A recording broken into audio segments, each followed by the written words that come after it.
Because what I believe is important is that we put forth what we stand for. Linda and David, you know what I hear? I want you to compare notes with me. When I heard asbestos, I heard Mandy Grunwald, her top consultant, who's a woman. When I heard mud, I heard clearly Mark Penn. When I heard neocons, I clearly heard Joe Trippi working for John Edwards. When I heard this other, what was the last one there?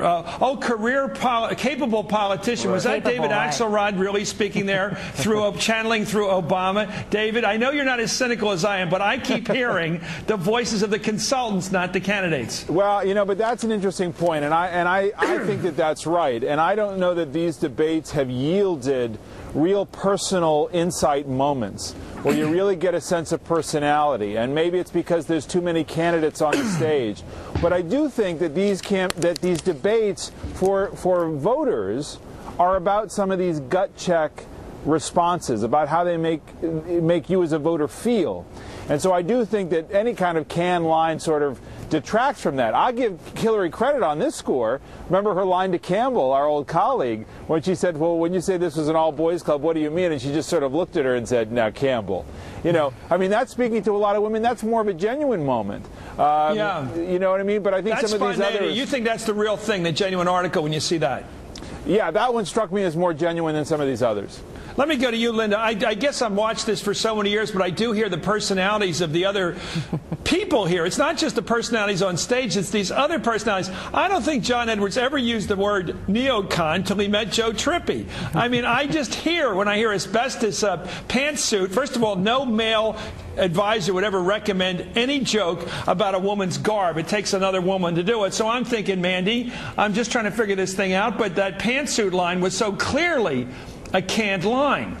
You're absolutely right that would come from Mandy, because that is a line that has to do with a woman able to sort of poke fun at herself for wearing pantsuits all the time. That's the thing that is often said about Hillary Clinton. But there's always a line like this that a consultant tries to get the candidate to say. I'm thinking of the last debate where Barack Obama was saying that he felt like Rocky Balboa. These lines, these comedic lines, are very hard to pull off. The asbestos line made the audience probably wonder, now, what is it that asbestos does exactly? Right, you know, is it heat? Is it impact? The only one who's really pulled off a good line like that, I think, was Joe Biden in the last debate, where he talked about Rudy Giuliani and a noun and a verb in 9/11. Right. Yeah. Joe Biden can deliver those lines, but they're hard to deliver. And then he had it shoved back at him by Rudy, who reminded him of the plagiarism problem Chris, the last time he ran. Yeah. There are other spontaneous moments that maybe don't play well, or maybe they do. Like, a lot of attention has been given to Barack Obama not answering this immigration question in a very fluid way about driver's licenses. But look, that's who he is. He's not going to win you on yes or no questions.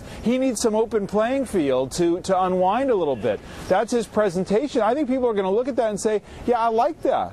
I want a more thoughtful response to something. So sometimes what we may look at and say, what wasn't really crisp, that seems to be the standard here, is what was a crisp reply, even if you hear from the Clinton camp, not necessarily what everybody wants. What do you make, David, of the people? Somebody, it seems, in the Clinton operation, Hillary Clinton's operation, in a high command position, keeps issuing bulletins on what they think of the moderator, depending on who the moderator is. They went after the moderator in Philadelphia, Tim Russert. Now they're giving little brownie points to Wolf Blitzer. This time, it seems like I think you said they're really trying to set the terms of this whole campaign, including who gives up the 4- and 5-point ratings for the moderators. Yeah, and I think that I think that runs the risk of showing disrespect for the process and disrespect for journalists. We may not have a lot anyway in certain quarters, but it's too much management of the process, too much attempt to try to form public opinion based on the process instead of just worrying about